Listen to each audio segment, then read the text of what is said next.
Welcome back to Stewardship in Motion, family. We've been building something intentionally together. Tonight, we're going somewhere higher because here's the truth. You can get out of debt, you can fix your behaviors, mostly temporarily, but still end up right back where you started if you don't have a system. Tonight, we're studying one of the most powerful financial systems in all of Scripture. Not from a banker, not from an economist, from Joseph. Our scripture reference for tonight is found in Genesis chapter 41. We're going to read verses 33 through 36 from the New International Version. And it reads, "And now let Pharaoh look at a discerning and wise man and put him in charge of the land. Let Pharaoh appoint commissioners to take a fifth of the harvest of Egypt during the 7 years of abundance. They should collect all the food and store it. This food should be held in reserve for the country to be used during the 7 years of famine." How do we translate this to our lives today? Prosperity without a system is temporary. Stewardship requires structure. Now, I need to really let you see this man. Joseph has been pulled from a prison cell. He was betrayed by his brothers, sold into slavery, falsely accused, and forgotten in a dungeon. His whole life, nothing went the way it was supposed to go. And then, overnight, Pharaoh puts him in charge of the most powerful nation on earth. Think about that for a second. If that were you, after everything you'd been through, after all the pain and waiting and being overlooked, would you have thrown yourself a party, upgraded your lifestyle, maybe started living like the abundance would never end? Most of us would have, but Joseph didn't. He interpreted the dream, yes, but here's what makes Joseph extraordinary. He didn't just identify the problem, he proposed a system. He said, don't just enjoy the abundance, prepare for the famine. Collecting during the good years, store up intentionally, and then distribute when needed. That wasn't luck, that was structure. And that structure saved an entire nation. Now, let me help you with this. Imagine it's year 8. The rain stopped a whole year ago. The crops are gone. Your neighbors are in a full-blown panic. They're asking each other, what do we do? Where do we go? Who has food? But Joseph isn't panicking. He's distributing. So let's tackle the problem here. Most financial stress is not caused by lack of income. It's caused by lack of structure. Here's what most of us do when our 7 years of abundant moment happen. The raise comes in, we expand the lifestyle. We get that sweet bonus, that hits, we celebrate. The tax refund lands right about now, and it's gone in 30 days. And when the pressure of life comes, there's nothing stored. We don't prepare in abundance, so we panic in pressure. But not Joseph, and not you. So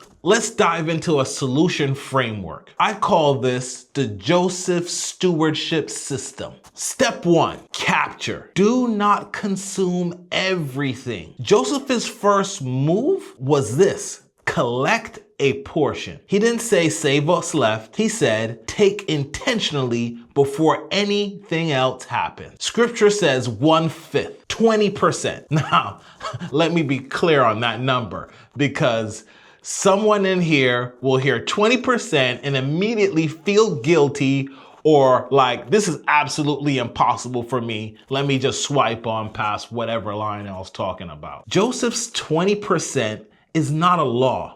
It's a principle. The number is less important than the habit of capturing first. Whether you start at 5% or you're at 50%, the pattern is the same. Assign before you spend, not after. This is where most people fail. They rely on leftovers. They say, I'll save whatever is left at the end of the month. I'm gonna tell you what you already know. There is never anything left at the end of the month. Let me put it this way. You don't find margin in your budget. You have to make it. Capturing isn't what you do when you have extra. Capturing is how you create extra. If you don't capture during the abundance, you will feel pressure during your famine season. Practically speaking, this looks like saving before you spend, assigning percentages before the month starts, automating transfers so it's not a willpower battle. Joseph built a system. You need to build yours. Our second step is store. Build strategic reserves. They didn't just collect, they stored. And this is where savings becomes stewardship. I want to deal with something real right now. A lot of us grew up with a scarcity mindset, and saving, like putting money away, meant you were afraid, or you just didn't trust God, or you were holding back from life. Let me offer you a different frame. Saving is not about restriction, it's about resilience. Joseph stored up during calm season so people could survive the chaotic one. Not out of fear, out of wisdom. Your reserves are not a sign that you lack faith. They are a sign that you're building like someone who has been given responsibility. In your life, this includes, some people call it the emergency fund. You all know, if you've seen any of my lives before, I call it the opportunity fund. What that allows you to do is buffer. It puts a buffer in your budget. It creates what's known as margin. The reserves in whether your personal, your business account, it's not about hoarding, it's about being ready. Joseph didn't store up grain because he was greedy. He stored up grain because he loved his people, enough to prepare for what was coming. The third step is distribute. You have to use your resources with wisdom. Now, here's the part of the story that most people skip past. When the famine hit in Genesis 41, it hit everywhere. All the lands is what the scripture says. The whole region was suffering. But do you know what Egypt was doing? Egypt was open for business. The text says people from all over the world came to Joseph to buy grain, including his own brothers, yes, the same ones who betrayed him and sold him into slavery. They came to him. This is what a system does. A system turns crisis into strategy. Distribution was intentional for Joseph. It was controlled. It was wise. And that's what I want for you. When something unexpected happens, it could be a job loss, a huge medical bill. Maybe it's like now, the market is shifting. I want you to be the one with options. I want you to be the one who isn't desperate. I want you to be the one who can be generous, even in a season like this. So in order to do that, you must spend based on your plan, not your emotion. Use your reserves strategically. Make decisions with clarity, not urgency. I'm not telling you this because it's something that I just created or wrote up. I'm actually living this. 2 years ago, I was in corporate America with a nice 6-figure salary, getting paid every 2 weeks. But if I had spent all of that money, had I not invested in real estate, had I not invested in precious metals, had I not funded my retirement accounts, had I not stored up, I would not have been able to leave corporate America. And yes, my income isn't the same now, so if you want to compare it to the story, it's a bit of a famine season, but I can still come to you today and tell you about how the Lord is blessing me, because I prepared for this season. I still own all of my real estate. And if I have to, I can liquidate some of these assets. I can spend and begin to distribute wisely in order to maintain my household, in order to help my children who are in college, in order to help my friends and family.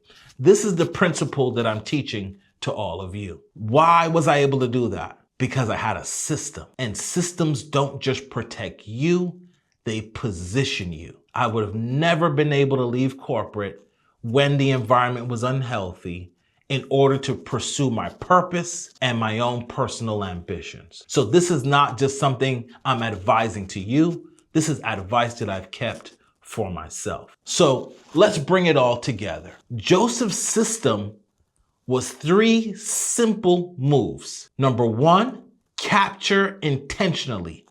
Assign your resources before you spend them all. His second play, store consistently. Build resilience, not restriction. Again, in my example, I found different assets to put my resources into when I was in the season of abundance. So now that I'm transitioning through this season and finding my purpose, finding this new chapter in my life, I have assets that I can deploy.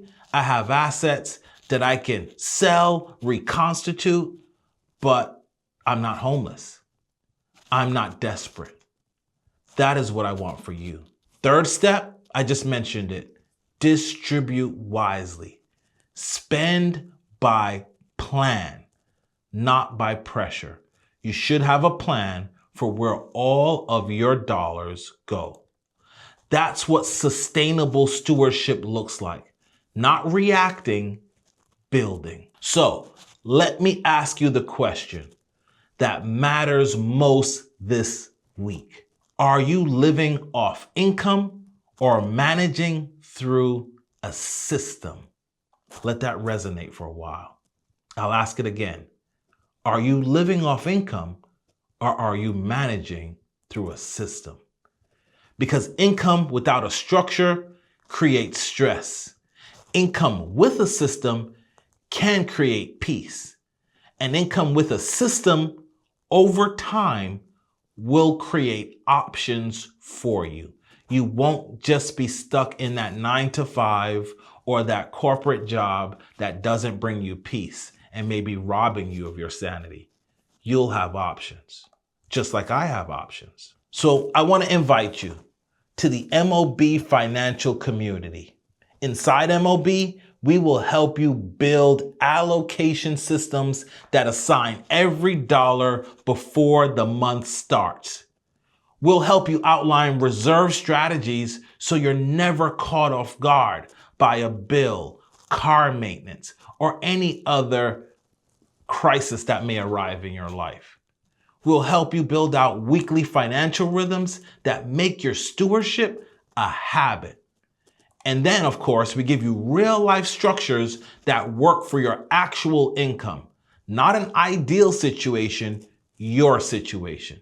So if this resonates with you, comment system below and we will send you a link to our free lesson to help you build out your own system and your own spending plan. So just to summarize this and close us out this week, Joseph didn't just survive the famine, he was ready for it. That's not luck. That's not favor without preparation. That's stewardship. I want you to build like Joseph.